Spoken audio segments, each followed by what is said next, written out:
Okay, so in this video I'm going to do a quick simulation of the next circuit that we're going to investigate, and that's parallel circuits. Okay, so right now what you see is a simple circuit. I just added a different element just to introduce it, and that's this guy. That's a fuse.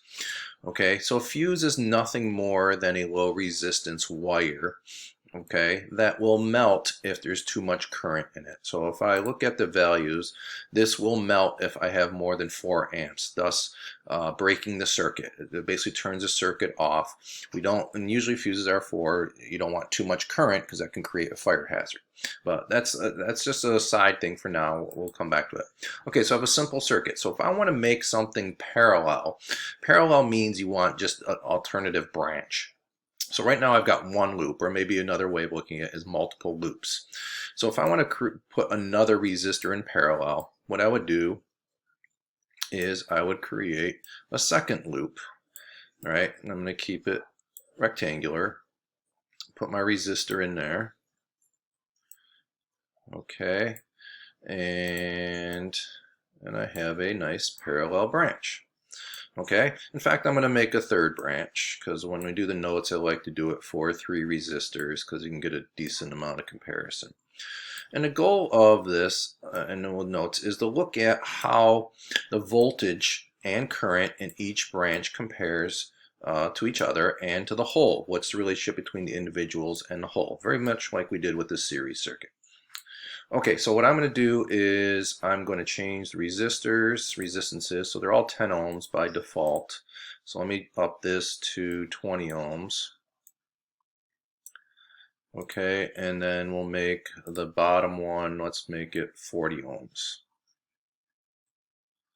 I like to do 10, 20, 40. We're doubling it essentially amongst the three. Okay, so the question we have is when I turn on the switch, go from infinite resistance to essentially no resistance, at least in the wires, is how does a current in the circuit, right, coming out of the battery or going into the battery, compare to the current in each of the resistors, and then how does the voltage drop across the battery compare to the voltage drops across each individual. Now, at this point, understanding Kirchhoff's loop rule and junction rules and the specific example of series circuits, we probably can anticipate what the values are going to be.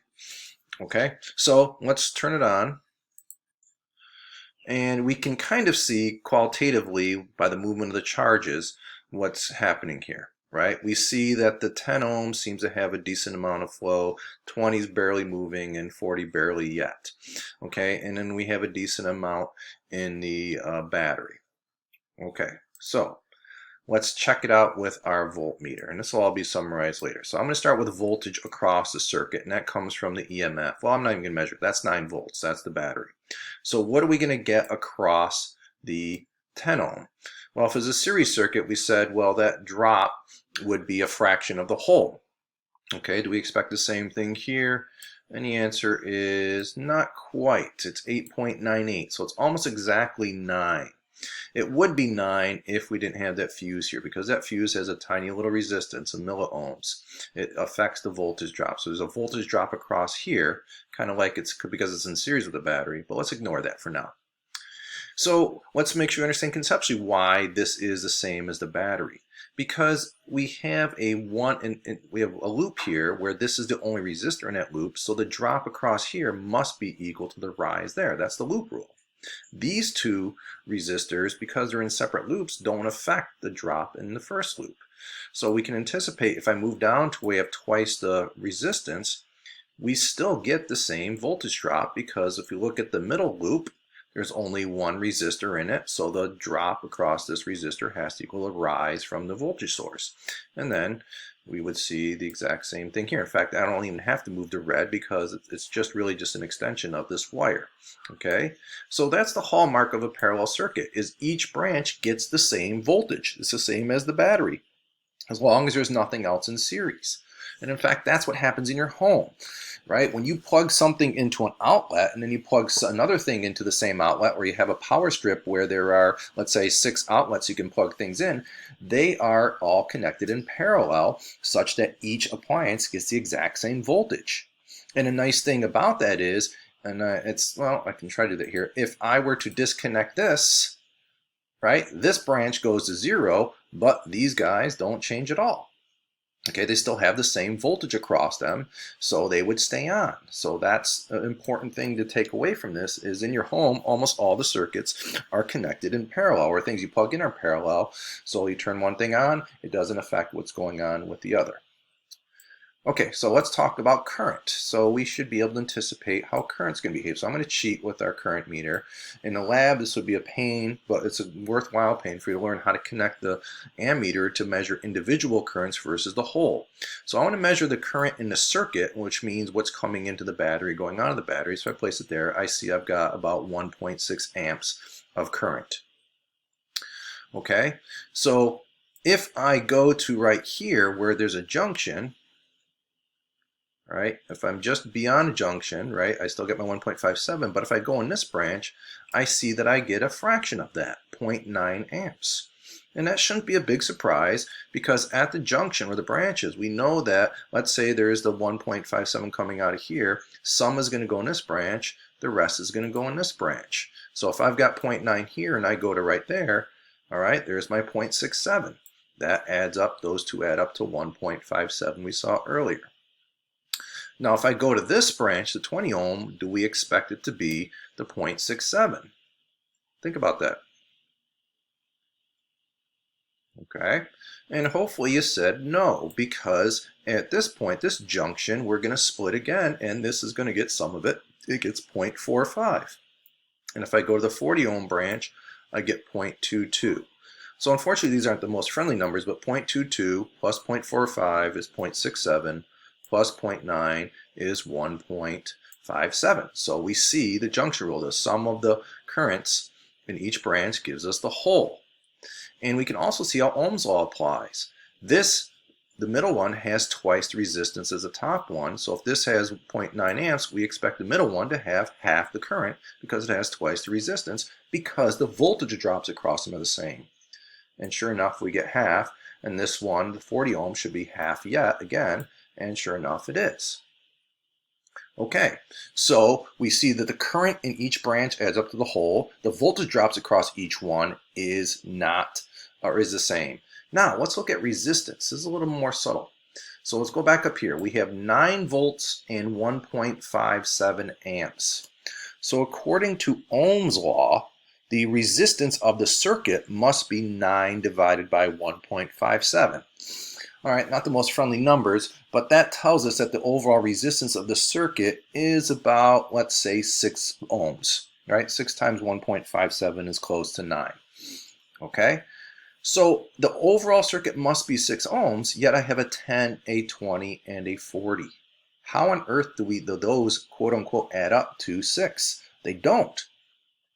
So how resistances combine in a parallel circuit is non-intuitive. It's not as simple as add them up like you do in a series circuit. It's more complicated, and then I'll follow up on our notes with how we get that equation.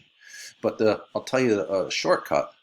In a parallel circuit, the resistance of the whole circuit, the effective resistance, must be less than the value of the smallest resistor. Since our smallest resistor is 10 ohms, our effective resistance is less than 10. That's counterintuitive. All right, let me leave with the final situation. Let's say I want to add more branches. Okay, I want to add another resistor in parallel. So I'm going to add one here. I'll keep it a 10 ohm resistor. What's going to happen to the overall current? So I want you to think about that as I'm constructing this. We have 1.57 amps now. What's going to happen to the current when I make this connection? And another question you think about, how is that going to affect the current in each of the branches? So a reminder while you're pondering this: 1.57, 0.9, 0.45, 0.22. And in a second, I'm going to make a connection. In fact, I'm going to put a switch there. Whoops. Come on, behave. Well.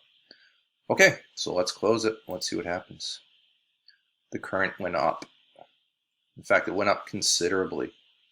Okay, so adding another resistor gave us more current. On one hand, that sounds counterintuitive. More resistors, less resistance, more current.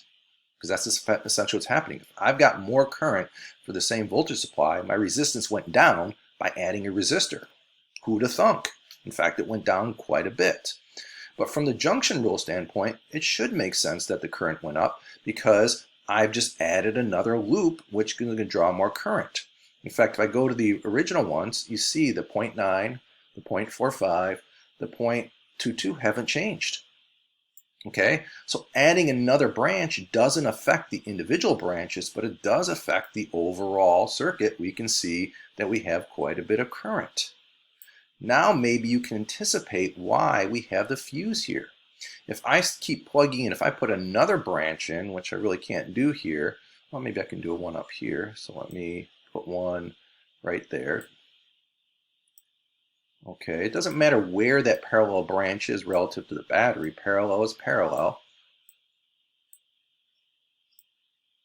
And in fact, before I make the connection, I'm going to drop the resistance so it's really low.